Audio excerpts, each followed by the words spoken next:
Hey guys, good morning. Welcome back to my channel. My name is Andrew. If you're new here, thank you so much for stopping by. Make sure to subscribe to see more content from me. And yeah, thank you again for being here. So I am near Dodger Stadium right now. It's Friday, March 17th. We are 2 days out from marathon day. It's on Sunday. And I am waiting until 10 a.m. to go and pick up my bib. It's around it's almost 9 right now, so I have a bit of time to kill. But yeah, I just thought that I would kind of start the marathon vlog today to show you guys what the bib pickup process looks like and all of that good stuff. So I'm just kind of walking around right now, drinking some coffee, and then soon we will go and pick up my bib, and I'll show you guys what that looks like. Okay, so it's been a bit tricky trying to find the tent where you pick up your bib, but I think I'm almost there. But the energy, you guys, a lot of people, a lot of energy. I love it.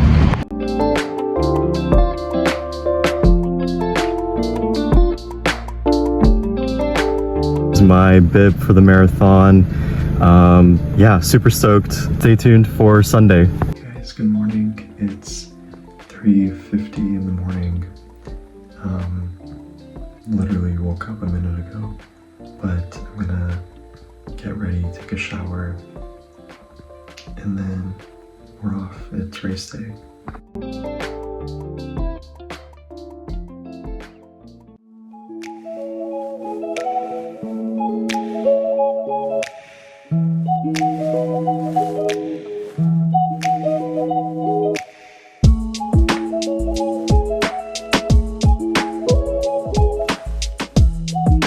Alright guys, we just hit mile 2 a while ago, around 2 1/4 right now.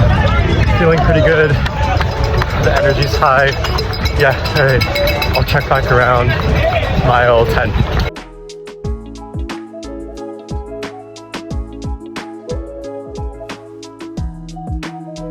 Alright guys, mile 10, 7:43 minute per mile pace, hour 13-15 minutes, feeling pretty good.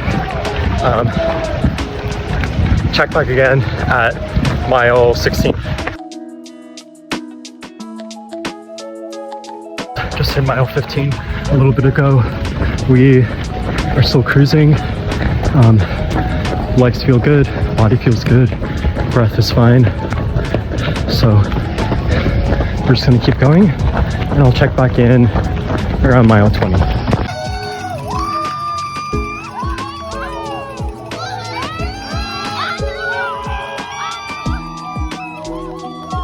Hey guys, so what you saw in the last clip was of me finishing off the race, and everyone, my family, was kind of just cheering for me, which was really nice and sweet. But yeah, my phone ended up dying. So it is my fault because I didn't charge my phone the night before, which was a mistake, obviously. And phone died by mile, I want to say 16, 17. No, sorry. Around 20, because I was recording it on Strava, and the last mile on Strava that was documented was mile 20, and so died around mile 20. But yeah, this whole experience was absolutely insane. I'm just gonna kind of go over my experience running the LA Marathon and everything that led up to the actual race. Because it was something. So let's get into it. So as you saw earlier, I woke up at an ungodly hour because I had to take a shower, eat, stretch, and then drive to Dodger Stadium. I live roughly 45 minutes to an hour from Dodger Stadium, so accounting for traffic and all of that, which we did hit going up to Stadium Way, it just made sense to wake up that early. I got there, my dad dropped me off, and I made my way into the checked bag station. So everyone goes through these lines where like if you're carrying a bag, they check your bag for safety purposes, and then you can enter the kind of like waiting area prior to starting the marathon. So a bunch of people obviously were there. So the LA Marathon this year, 22,000 participants were recorded, which is absolutely insane. Like the sheer number of people at this event was insane, you guys. Crazy. I've never been at a race with that many people, so this was definitely an experience to say the very least. Just that in and of itself, like being around that many people was yeah, a lot going on, as you can imagine. Dynamic stretches, did a couple laps around the parking lot that I was in, and then made my way to the open corral. So for those of you who don't know, there are open corrals and seated corrals at races. Not all races, but the bigger ones have this kind of like method in place. So basically, seated corrals are for those who have ran a marathon before, and you input your time and the prior marathon, and the organization just places you in a corral. So for example, if you have ran a marathon before and you are aiming for a sub-3 marathon, they will place you in like corral C. So you find corral C and then you go into that corral, and in each corral there's what's called a pacer, and the pacer is just basically there to ensure that you meet your goal of a sub-3 marathon. And so there's sort of seated corrals. For the LA Marathon, there were corrals A through E, which were seated, and then there was what's called an open corral, which is for those who have never ran a marathon. So I made my way into that corral. A lot of people in that corral. We were just kind of like standing, like everyone was like, just because you had to like find your like the pace that you wanted to run at. So like they had like 8 minute per mile, 9, 10, 11, but there were so many people that people were just kind of like there, like kind of combined into one big I don't know, area. And so that was interesting. We ended up making our way to the start line, started the race. The course itself was challenging, but it wasn't difficult in the sense that like yes, there were hills, but not many. And yeah, I mean, I guess it was just like kind of navigating the turns. I would say like there were a lot of kind of left and right. Obviously, like you're running throughout all of LA basically. So yeah, we started at Dodger Stadium, finished in Century City, went through Chinatown, Echo Park, all of those places. And yeah, the energy was extremely high. You have people lined up on the sidewalks cheering you on, like just like strangers, or like, you know, you hear like family members cheering on their, you know, the person who's running, who they're related to. And it's just like, it's such a unique environment to be in. And honestly, that's kind of what kept me going, is like hearing the people cheering and just like showing their best interest in you. Even though they don't know you, they're still very much rooting for you and your success. So everything was fine. I was averaging about like a 7:30-40 minute per mile pace within the first like 7-8 miles, I would say. I don't know exactly. I have to like check the list that came out with the results, but it wasn't until like mile 18 when I started feeling like I hit the wall and my legs were just done, like shot. I had to really like find it within myself to keep going and you know, to keep running, because in my opinion, I find that one of the worst things you can do is stop, because when that happens and you've already like worked to achieve this momentum of running for several miles and then you just suddenly stop, like it becomes extremely difficult to just to find that momentum again and to keep going.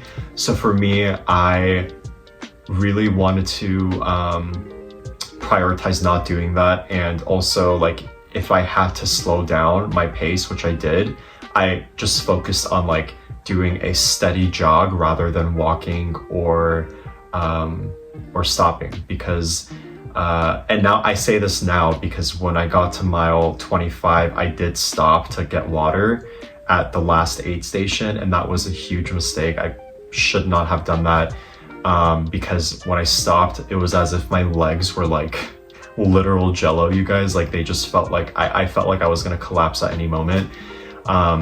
And I didn't feel that way when I was running, because again, it's like that momentum that I had built up throughout the miles. But yeah, and then before I knew it, I was at mile 25. I saw the marker for mile 26, and then that was the point in which I was like, oh my God, I'm gonna be a marathoner, like I'm gonna finish this marathon. And there was this woman who was telling this guy, she's like, you guys have 2 more lights left and then you've done the LA Marathon. And I heard that and I was like, oh my, so I just bolted. I literally was like everything inside of me, every fiber of my being, I really like harnessed that momentum, mental momentum, like to just go and like aim for that. Cause I saw the finish. The finish was very much in the distance. I can see it. I can see people running through it. And of course there was a hill leading up to the finish, which was so, I mean, at that point you're just like it's so defeated that like running up the hill was like the last thing that I wanted to do, but I did it and crossed the finish line. And then cried as soon as I crossed the finish line, because there's so many emotions going on, as you can imagine. Like, obviously, you know, when you're running, you experience runner's high, and a lot of endorphins in your brain are released. And when you achieve something this like grand or great, it really just kind of hits you once you're done. And I was just overwhelmed with emotion. But yeah, I mean, it was honestly an incredible experience, one that I will never ever forget. And I think that for this being my first marathon, it was an amazing choice, because I was born and raised in LA. I love the city. I'm from here, like I said, and so it felt right for this to be my first marathon and my first race, you know, so to speak. So, well, not my first race, but you know, but yeah, guys, that was the LA Marathon. When I signed up for this in December of 2022, I had made a kind of like running schedule for myself. And I was doing that schedule just fine. And then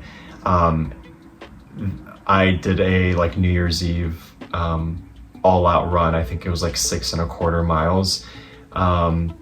And I had injured my knee the day after. So January 1st, I felt like there was something wrong with my knee. Sure enough, I was dealing with runner's knee due to just like overrunning and overuse. And throughout this entire experience, I've learned to really like prioritize pre-running routines and post-running routines, because they're just as important, and that is what makes you a stronger, better runner, is making sure that you're taking proper care of yourself physically. And before this, like I definitely wasn't. I was just stretching loosely and, you know, going about the rest of my day. But this entire experience has taught me to really, really listen to my body and to attend to it after putting so much stress onto it. by running so much. And yeah, I mean, I'm so grateful for all of you who are supporting me on this channel. It genuinely means so much to me. And my goal is to grow this channel and to build a community of people who love to run, of people who love just living a healthy, balanced lifestyle. That's what I'm all about, and I hope to relay that message across my audience. And yeah, guys, that's all I have. So the next race that I will be running is the Valencia Trail Race on April 15th. I'll be racing a 10K, and I'm super excited, super stoked. It's my very first trail race, so crossing that off my bucket list. And this is only the beginning. I really hope to one day become an amazing runner, one that is well versed in the sport and can compete hopefully professionally one day. And yeah, I'm really excited for the future. And again, thank you guys so much for being here and for supporting me. And I will see you guys in the next one. Bye.